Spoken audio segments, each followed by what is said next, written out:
L'invité politique sur Radio Classique et Public Sénat. Claude Allègre, donc, bonjour. Bonjour Gilles.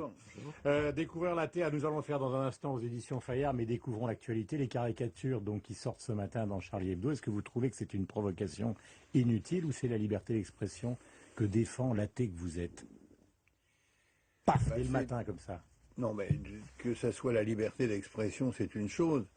Je ne crois pas que dans le contexte actuel, c'était particulièrement opportun, mais voilà, je suis inquiet sur la mentalité générale dans ce domaine, parce que on demande par exemple aux États-Unis de changer le premier amendement de la Constitution qui permet à tout le monde de s'exprimer. Monsieur Obama est pour rien si un ancien copte fait des... Mais Claude, vous savez qu'une étincelle peut faire basculer, regardez l'histoire de ce film, Absolument. Peut faire basculer les choses. Donc est-ce que vous considérez que ce matin en France, on en a rajouté avec l'histoire de Charlie Hebdo? Vous avez de l'expérience, vous connaissez ça, ça vous intéresse? Mais je pense que c'était inutile de faire ça. Je pense que c'est dangereux. Ouais. Voilà, ceci étant, encore une fois, je ne me veux pas me mettre dans la position d'un censeur, mais je suis inquiet. Et quand Jean-Marc Ayrault décide d'interdire la manifestation de samedi, visiblement les salafistes appellent à une manifestation qui est proche de l'ambassade des États-Unis, donc après l'Élysée, c'est place de la Concorde, quoi. Donc il a demandé ce matin chez nos confrères RTL l'interdiction de la manifestation, ça vous paraît une juste décision? Oui. Oui. Donc la fermeté? Oui. Oui, j'ai été très choqué quand j'ai entendu il y a 2 jours dans une radio un salafiste dire que pour lui la Constitution française ça n'existait pas et que pour lui la seule chose qui comptait c'était le Coran. Je suis très choqué. Je serais choqué de n'importe quelle religion. Je pense que Jean-Marc Ayrault a eu raison. Alors Gilles, justement, parce qu'on va aborder ce matin évidemment toutes les questions à caractère politique et parler de votre livre. Gilles Leclerc. Autre sujet, l'environnement, l'écologie. François Hollande a présidé ce qu'on a appelé la conférence environnementale, avec un discours assez ferme, avec des prises de position nettes, notamment vis-à-vis de la fermeture de Fessenheim. Enfin, en gros, il a dit et fait ce qu'il avait annoncé.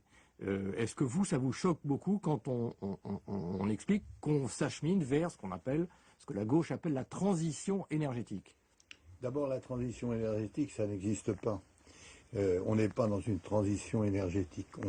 On va continuer à utiliser les ressources carbonées fossiles pendant très très longtemps, de type nouveau, genre gaz de schiste comme on le fait déjà aux États-Unis, ou bien demain hydrate de... Le gaz de schiste, François Hollande a dit non en France, tant qu'on n'a pas trouvé la bonne technique.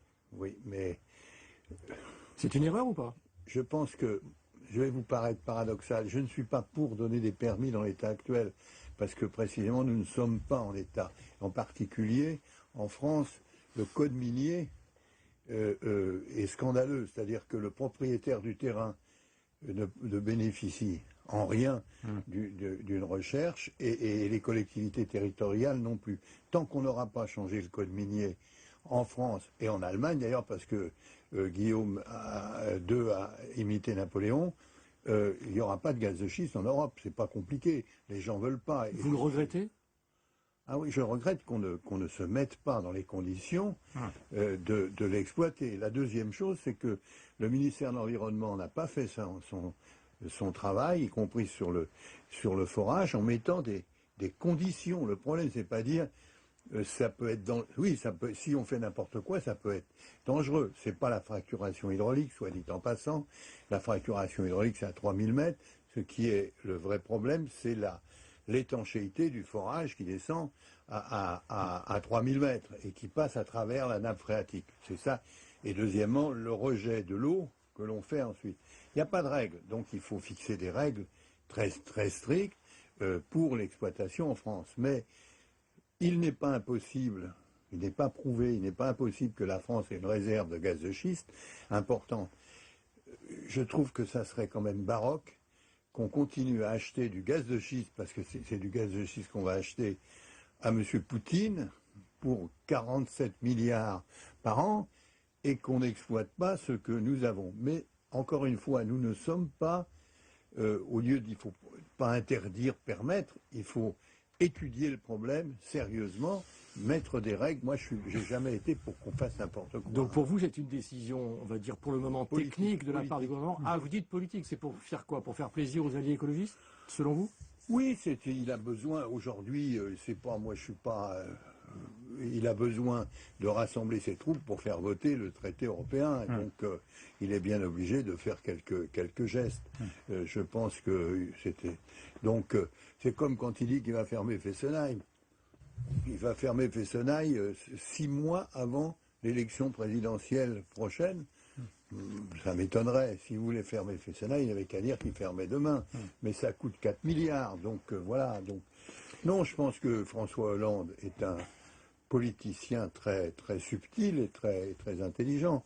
Là, il manœuvre, il veut avoir des voix de l'extrême gauche, il veut avoir, c'est comme de faire soulever le problème du vote des étrangers aux élections locales. Il le fait comme par hasard, il le soulève avant le vote sur le traité européen. Mais je voudrais justement que vous écoutiez Jean-Marc Ayrault, qui était chez nos confrères de RTL, le Premier ministre. Donc nous sommes à la fois à la radio et à la télévision, là on n'entendra qu'un son. Mais justement, il vient de parler de ce sujet que vous avez évoqué, c'est-à-dire les tiraillements de la majorité dans la perspective du traité européen. Jean-Marc Ayrault, que voici. Ce que je souhaite, c'est que les parlementaires qui ont soutenu François Hollande, qui sont d'ailleurs devenus députés grâce à son élection, comprennent que maintenant ce qui compte, c'est d'être solidaire avec son action. Voilà, c'est bref, mais c'est clair. Cette solidarité, vous y croyez? Je pense que le Premier ministre a raison. Moi, par ailleurs, j'aime bien Jean-Marc Ayrault depuis longtemps à titre personnel. Donc, il a raison de rappeler ça. Je veux dire, on ne peut pas... Est-ce qu'il peut y avoir dérapage de la majorité? Bien sûr. Comme il y a eu ce qui s'est passé au moment du précédent traité européen, dans lequel, à l'intérieur du Parti socialiste, il existait une fracture. Oui, parce que c'est ce qui était grave, puisque ceux qui avaient été battus à l'intérieur du Parti socialiste ont continué à l'extérieur à soutenir, ce qui était contraire, soit dit en passant, au statut du Parti socialiste, il aurait dû être exclu. Donc c'est vrai ce que disent les gens qui ont été élus derrière l'élection de François Hollande, les écologistes avec un cadeau royal fait par Martine Aubry, parce qu'ils représentent pas grand-chose, et ils ont Mélenchon a raison de ne pas être très content de ne pas avoir de groupe à l'Assemblée, alors que les écologistes ont un groupe. Donc tous ces gens qui ont été élus là-dedans, oui, ils doivent être solidaires avec le président de la République. Est-ce que vous avez l'impression, parce que là il y a deux grandes questions politiques qui sont posées, c'est le succès ou pas de l'équipe Hollande et le retour ou pas de Nicolas Sarkozy, plus l'UMP. On va prendre les problèmes les uns après les autres avec Gilles. D'abord, l'affaire de l'UMP, elle vous intéresse, ou vous avez l'impression qu'ils ont bien repris le flambeau de l'opposition, ou que c'est à travers cette affaire de parrainage, un ratage complet? Non, je trouve que l'UMP donne pour l'instant une image qui n'est pas bonne pour l'opposition. Donc, je crains qu'on en ait pour... Mais pourquoi? Parce que c'est des batailles d'ego. C'est ego contre ego ceci, ego cela. Il y a 25 candidats. Mais si c'est François Fillon qui reprend le flambeau, ce qui semble être le cas actuellement, est-ce que vous considérez, parce que vous les connaissez tous, qu'il a la stature justement pour occuper cette position de chef de l'opposition? En tous les cas, moi je souhaite que nous soyons dans un pays dans lequel il y a une majorité, une opposition, que ça ne soit pas la guerre de religion, que lorsque l'intérêt de la France est en jeu, l'opposition ait le courage de voter avec la majorité. Je suis scandalisé par exemple lorsque Vincent Peillon parle de rétablir la morale à l'école, ce qui est un gros besoin, et que je vois des gens qui le traitent de pétainiste ou je trouve pas ça bien. Voilà. Je crois. Donc il y a la nécessité de cause nationale d'une certaine manière. Absolument. Alors Gilles Leclerc justement. Claude Allègre, il faut peut-être rappeler d'ailleurs à nos auditeurs et téléspectateurs que vous aviez soutenu Nicolas Sarkozy dans la dernière élection présidentielle. Et là, depuis le début de notre entretien, je vous sens plutôt indulgent vis-à-vis de ce gouvernement. Hommage à Peillon, hommage à Jean-Marc Ayrault. Vous avez un peu évolué, vous regrettez Nicolas Sarkozy? Non, pas du tout. Moi, je suis un homme libre. J'ai soutenu Jean-Paul Huchon totalement et même publiquement au régional. J'ai soutenu Bertrand Delanoë à la mairie. Et j'ai soutenu Nicolas Sarkozy avec une raison qui me paraît aujourd'hui plus évidente que jamais, à savoir que je le pensais, et je le pense toujours, le seul capable de bousculer tous ces problèmes européens. Il aurait fait mieux que François Hollande aujourd'hui ? C'est ce que je crois. C'est ce que je crois. Je pense que ça ne veut pas dire que François... Donc je ne suis pas indulgent. Je suis conforme à ce que j'ai dit quand je soutenais Nicolas Sarkozy. Si vous vous souvenez, dans le livre que j'ai fait, je souhaitais un gouvernement d'union nationale. Et je continue à penser que tout le monde parle de Gerhard Schröder pour l'Allemagne, mais on oublie de dire qu'après Gerhard Schröder, il y a eu un gouvernement d'union nationale qui a voté toutes les lois de Gerhard Schröder. Je pense que l'Europe est dans une situation tellement difficile qu'il faut arrêter les guerres picrocolines. Voilà. Est-ce que vous considérez que Nicolas Sarkozy doit revenir ? Écoutez, c'est pas à moi de le dire. Non, mais vous, c'est vous qui êtes interrogé ce matin. Enfin, interrogé. On n'est pas dans un commissariat de police, mais... Je pense vous que... souhaitez, c'est une nécessité. Écoutez, je pense que c'est pas impossible qu'il revienne, puisque vous savez que dans ce pays, contrairement à ce qu'on raconte, on a l'alternance à chaque fois. Quand on raconte que François Mitterrand a été réélu, non, il n'a pas été réélu. Il a été battu aux législatives et puis élu. Ouais. Bon, le système Jacques Chirac, il a été battu. Lionel Jospin a été Premier ministre, et ensuite il a été élu. Donc la France n'est pas un pays comme sont les États-Unis, dans lequel Walter Mondale... le sortant est sorti définitivement. Voilà. Et donc, le retour de Nicolas Sarkozy n'est pas du tout impensable. Ce qu'on est obligé de constater, c'est que lorsqu'il était là, la droite était un peu mieux organisée. Alors, question avec Gilles, parce qu'il y a une enquête importante aussi, Gilles, sur... Oui, dans le Nouvel Observateur, la une des Nouvel Observateur, oui, les OGM sont des poisons, l'étude qui change tout. Vous réagissez comment à ce genre de couverture ? Je tenais de la provocation. Je pense qu'il n'y a aucune étude jusqu'à maintenant qui montre quoi que ce soit. Même les adversaires des OGM comme Libération ont fait un article il y a quelque temps pour dire que la Chine économisait ses engrais et ses pesticides à l'aide des OGM. Donc je ne réagis pas. On est dans un pays de liberté.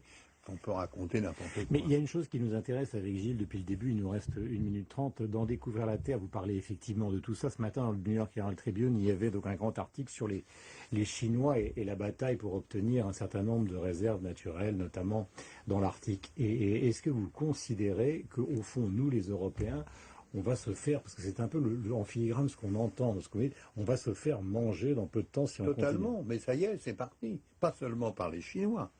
Par les Chinois.